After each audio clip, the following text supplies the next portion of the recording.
Good morning everyone, my name is Chitra Varun and here we are discussing Lucent GK's chemistry, and today's our topic of discussion is man-made substances. It's chapter number 22. So let's start.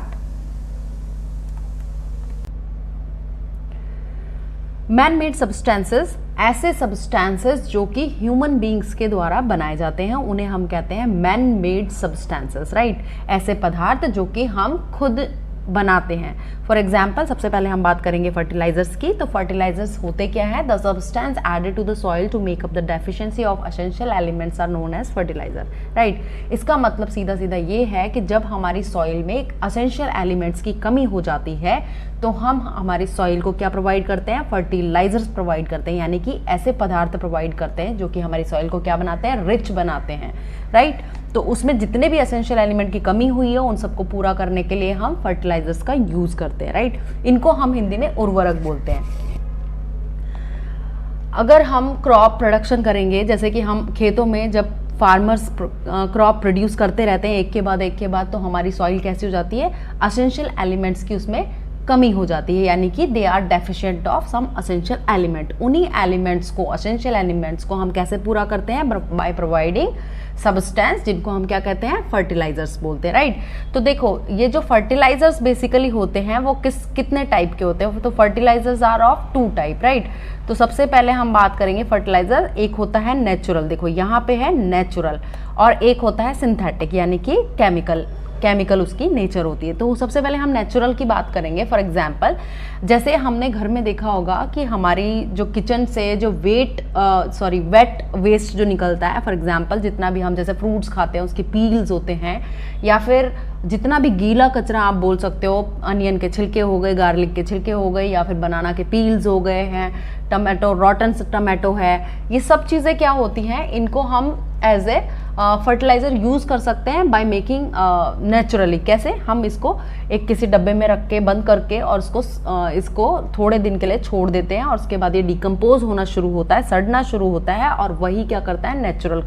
Natural fertiliser का काम करता है, ठीक है. तो वो क्या है? जितने भी होममेड जो हमारे फर्टिलाइजर्स हैं जो बन रहे हैं होम में, उनको हम कहते हैं नेचुरल, यानी कि जैसे फॉर एग्जांपल काउ डंग, वो भी एक नेचुरल फर्टिलाइजर है. और क्या क्या आ सकता है नेचुरल फर्टिलाइजर के अंदर? जैसे कि मशरूम का मेन्योर है, या फिर काउ डंग हो गया, या फिर आप कह सकते हो कि पोल्ट्री और जो हॉर्सेस होते हैं उनका जो मेन्योर होता है उनको डीकम्पोज करके हम एज ए नेचुरल फर्टिलाइजर की तरह यूज कर सकते हैं, राइट.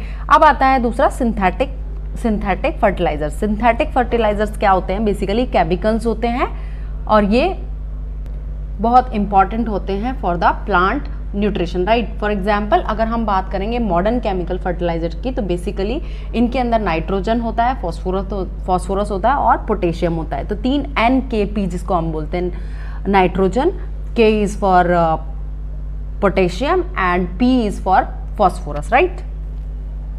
नेक्स्ट, अब अगर हम इनकी क्वालिटीज की बात करें, जो केमिकल फर्टिलाइजर्स हैं उनकी हम क्वालिटीज़ की बात करें तो क्या होता है? It must be sufficiently soluble in water. देखो हम जो फर्टिलाइजर है, जैसे कि हमारा जो फर्टिलाइजर होता है बेसिकली कैसा होता है? सॉलिड फॉर्म में होता है. हम उसको किस में डिजोल्व करते हैं? वाटर में, एंड देन वी विल उसको हम स्प्रेड करते हैं ऑन द सॉइल, ठीक है. तो सॉल्यूबल इन वाटर, अगर वो सॉल्यूबल नहीं होगा तो किस तरीके से वो प्रोवाइड होगा सॉइल को, राइट.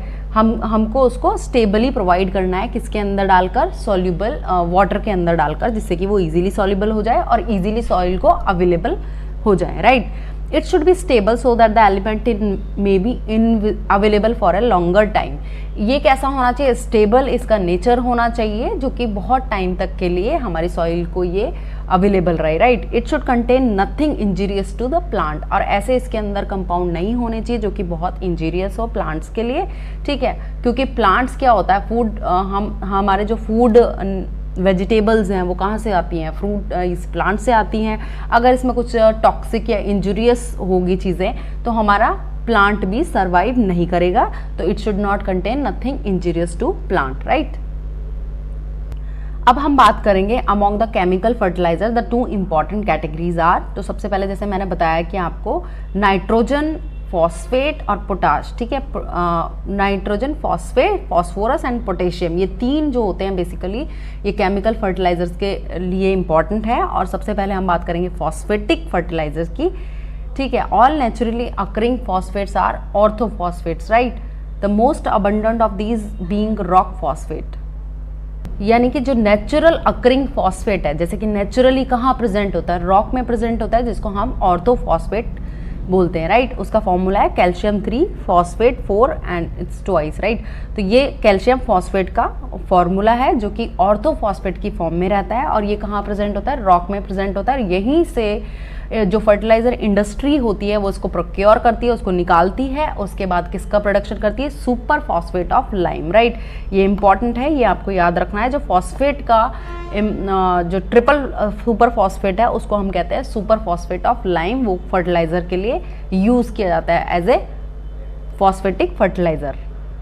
तो आपको यहाँ पर ये सुपर फॉस्फेट ऑफ लाइम, जिसे हम ट्रिपल फॉस्फेट भी बोलते हैं, वो आपको याद रखना है कि अगर आ जाए एग्जाम में कि फॉस्फेटिक फर्टिलाइजर के नाम बताइए तो आपको ये याद होना चाहिए कि सुपर फॉस्फेट ऑफ लाइम या फिर ट्रिपल फॉस्फेट इसको बोलते हैं।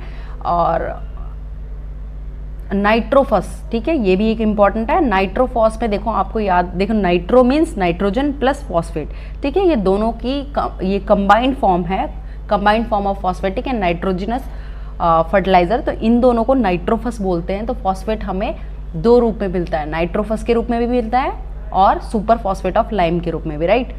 और अदर भी हैं जो फॉस्फेटिक फर्टिलाइजर का जिनके नाम है, for example ammonium di hydrogen orthophosphate and di ammonium hydrogen and orthophosphate. और ये फॉस्फेट क्या करते हैं, नाइट्रोजन की कमी को भी पूरा करते हैं। तो आपको याद होना चाहिए कौन कौन सा है। एक तो हो गया फर्स्ट नंबर पे सुपर फॉस्फेट ऑफ लाइम या ट्रिपल फॉस्फेट, और दूसरा हो गया नाइट्रोफॉस, राइट। और कुछ फॉर्म है जिसमें नाइट्रोजन और प्लस फॉस्फेट दोनों, जैसे कि नाइट्रोफॉस मैंने बताया फॉस्फेट प्लस नाइट्रोजन, ऐसे ही फॉस्फेटिक फर्टिलाइजर जैसे ammonium dihydrogen, right, dihydrogen orthophosphate. तो अमोनिया है तो वो किसकी कमी पूरी करेगी, नाइट्रोजन की। और अगर ऑर्थोफॉस्फेट की बात करेंगे तो वो किसकी कमी पूरी करती है, फॉस्फेट की, राइट। तो ये नाइट्रोजन डेफिशिएंसी को भी दूर करते हैं। नेक्स्ट कैटेगरी में आ गया नाइट्रोजन फर्टिलाइजर, नाइट्रोजिनस। नाइट्रोजिनस का क्या मतलब हो गया, नाइट्रोजन कंटेनिंग फर्टिलाइजर। तो plant need nitrogen for rapid growth and increase in their protein content. अब देखो जो आप ये प्रोटीन जो होता है बेसिकली उसके अंदर सबसे ज्यादा अमाउंट किसका होता है, नाइट्रोजन का होता है, राइट। तो प्लांट जो हमारा जो प्लांट होता है उसको बेसिकली नाइट्रोजन किस लिए चाहिए, फॉर रैपिड ग्रोथ के लिए, ठीक है। बहुत ज़्यादा तेजी से ग्रोथ करें इसके लिए किस चीज़ की ज़रूरत होती है, नाइट्रोजिनस फर्टिलाइजर की, क्योंकि नाइट्रोजिनस फर्टिलाइजर जो होता है वो किस कमी को पूरा करता है, प्रोटीन कंटेंट का काम करता है, ठीक है, वो उनके प्रोटीन कंटेंट को बढ़ाता है। For this reason nitrogen fertilizer become more important. इसी वजह से क्योंकि हमें प्लांट की ग्रोथ चाहिए, हमें क्रॉप की बहुत ज़्यादा प्रोडक्शन चाहिए, रैपिड ग्रोथ चाहिए, इसलिए हम किसका यूज़ करते हैं, नाइट्रोजिनस फर्टिलाइजर का। The chief nitrogenous fertilizers are ammonium sulphate. देखो अमोनियम सल्फेट ये हमें याद रखना है, calcium cyanamide, sodium nitrate, ammonium nitrate और यूरिया बहुत ही इंपॉर्टेंट है। यूरिया बहुत इंपॉर्टेंट फर्टिलाइजर है। तो और एक ये अमोनियम फॉस्फेट तो आपने देख लिया, इसमें क्या क्या है, नाइट्रोजन प्लस फॉस्फेट की कमी को भी ये दूर कर रहा है, ठीक है। तो हमें यूरिया का नाम याद रखना है और किसका, अमोनियम नाइट्रेट की फॉर्म में भी ये अवेलेबल होता है, ठीक है, नाइट्रोजनस फर्टिलाइजर। तो यहाँ पर आपको कुछ नाम आपको याद रखने पड़ेंगे। तो आप बेसिकली किसका नाम याद कर सकते हो, एक तो यूरिया का नाइट्रोजनस फर्टिलाइजर के अंदर, ठीक है। Now I am stopping my video and we will continue dyes in next chapter. Thank you very much.